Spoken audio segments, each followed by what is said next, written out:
Have you ever felt just completely drained by someone, but the idea of a big, dramatic confrontation feels even more exhausting? Well, today, we're going to talk about a different way. We're exploring the art of letting go quietly.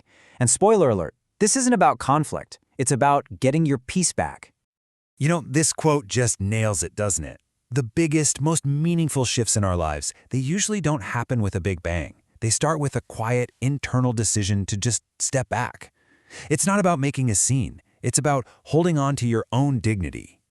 And let's get one thing straight right from the start. The goal here isn't to point fingers or win some kind of argument. Nope. This entire process, this journey, it's an act of self-preservation. It's all about finally setting the boundaries you need to protect your own well-being. So this brings us to a really core idea, what we're calling the art of quietness. And really, it's a huge mindset shift. It's that moment you realize that protecting your mental and emotional space, well, it isn't selfish, it's not rude, it's absolutely 100% necessary. Okay, but if it's so necessary, why is it so ridiculously hard to do? I mean, really? To get that, we have to dig a little deeper into the very real psychological and even biological reasons we stay attached, even when some part of us is screaming to let go. One of the biggest reasons is something called trauma bonding. See, our brains are wired for connection, period. And sometimes our nervous system gets its wires crossed. It starts to mistake the familiar chaos of a difficult, toxic relationship for the safety and comfort of an actual connection. It's not that you're addicted to the drama, it's that your subconscious is just reaching for what it knows. And here's a way to think about the cost of all this. Picture your emotional energy like your phone battery, right? It's a limited resource. Every single time you put up with disrespect or you just absorb someone's negativity, you're literally handing them your charger. It's really no wonder you end up feeling completely drained.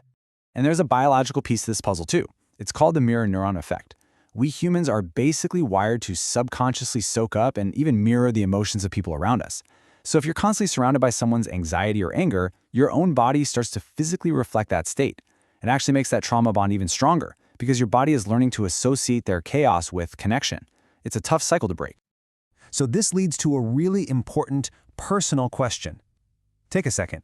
Who comes to mind when you see this? Just being able to name it, to identify the source, that's the first and honestly the most crucial step to getting your energy back. Okay, so we're starting to see why it's so hard to let go. But what's the actual damage that's happening when we don't? These costs are often hidden, they're happening under the surface, but believe me, they are so impactful.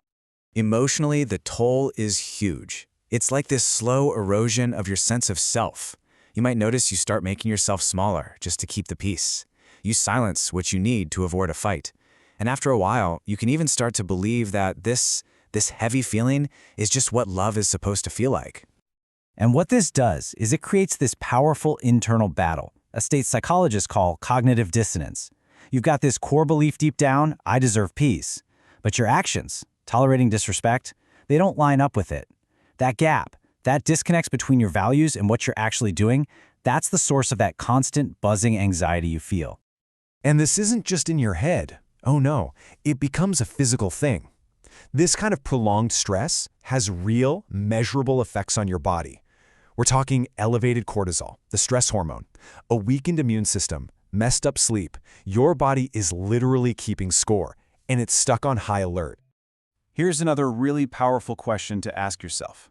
And be honest, there is such a fine line between being loyal to someone and completely abandoning yourself. Where in your life might you be crossing that line? Let's just sit with that for a moment. That distinction is everything. Because sometimes the most loving thing you can possibly do is the action you take to protect yourself.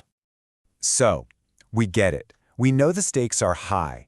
Now let's shift gears and talk about the solution. How do you actually do this?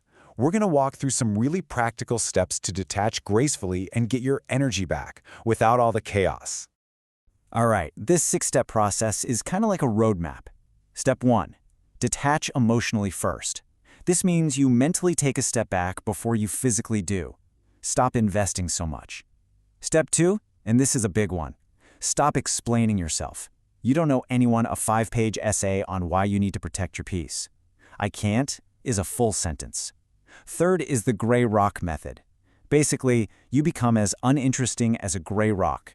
Short, neutral, boring answers that don't give them any drama to latch onto. Then you create distance with new routines, filling that space with things you love. This helps you with step 5, reaffirming your identity, reminding yourself their stuff is their stuff, not a reflection of your worth. And finally, step 6, let silence heal. Trust that the peace you find is all the closure you really need. And you know, this really all boils down to a fundamental shift in how we see things. What if you just let go of that need for a big, dramatic final conversation? What if you decided that the feeling of peace in your own body, in your own home, what if that was all the closure you ever really needed? And that right there brings us to the core principle, the main idea behind this entire process. It all comes down to one simple, incredibly powerful truth. Your peace has to be the priority. It's about making a quiet, unapologetic choice to finally put yourself first. I really hope this reframe helps because it's so important. Letting go is not an act of cruelty or indifference, not at all. It's an act of wisdom. It's you recognizing that you can't fix another person and that carrying their burdens was never, ever your job in the first place. And look, the goal here is not to become a hermit. Protecting your peace isn't about building walls so high that you shut out the entire world. It's about selection. It's about becoming a mindful curator of your own life and deciding, very carefully, who gets access to your most precious resource, your energy. So remember, you don't have to justify your healing. You don't need to send out a press release announcing your departure. You just have to choose peace. In the end, your newfound calm, your quiet strength, that silence, it will say everything that ever needed to be said.